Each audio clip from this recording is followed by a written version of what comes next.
শিশুর চর্মরোগ সারিয়ে তুলুন ঘরোয়া উপায়।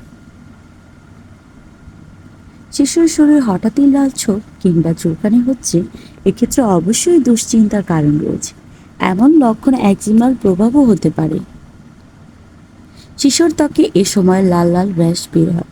এছাড়া ত্বক অত্যন্ত শুষ্ক হয়ে পড়ে। মাঝে মাঝে শিশু তার নখ দিয়েও আক্রান্ত স্থান চুলকাতে থাকে। এতে প্রদাহ আরও বেড়ে যায়। প্রথম দিকে একজিমার এই সমস্যা শিশুর ত্বক ও মাথার স্ক্যাল্পেও হতে থাকে। পর্যায়ক্রমে শিশুর হাত ও পায়ে এই সংক্রমণ ছড়িয়ে পড়তে পারে।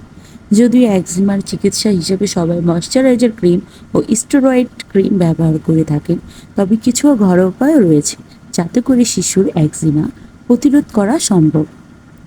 এক, যেসব শিশুরা একজিমার সমস্যায় ভুগছে তাদের বছরব্যাপী ময়শ্চারাইজার ব্যবহার করা উচিত। বিশেষ করে শীতকালে প্রয়োজন বাড়তি যত্ন।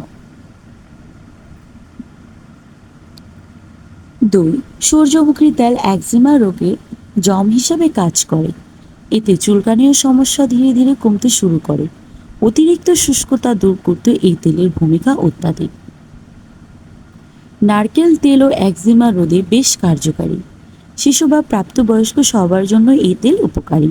এতে রয়েছে অ্যান্টিফাঙ্গাল, অ্যান্টিব্যাকটেরিয়া এবং অ্যান্টিঅক্সিডেন্ট উপাদানসমূহ শিশুদের ত্বকের শুষ্ক ভাব কমাতে এই তেল দারুণ কাজ করে। একজিমা প্রতিরোধ করতে আপনার শিশুর নখ অবশ্যই ছোট করে কেটে দেবেন। সে যেন কোনোভাবে আক্রান্ত স্থানে চুলকাতে না পারে।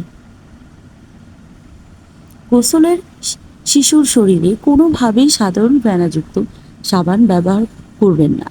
এতে প্রদাহ আরও বেড়ে যেতে পারে। ক্ষারহীন অতি নমনীয় সাবান ব্যবহার করুন শিশুর ত্বকে। যেসব খাবারে শিশুর অ্যালার্জি হতে পারে সেসব তাকে না খেতে দেওয়াই শ্রেয়। শিশুকে ঘন ঘন পানি খাওয়াতে হবে, এতে ত্বক আর্দ্র থাকবে। শিশুকে গরমের তাপ থেকে দূরে রাখতে হবে। তার সাথে সাথে অবশ্যই শিশুকে সবসময় পরিষ্কার পরিচ্ছন্ন রাখতে হবে।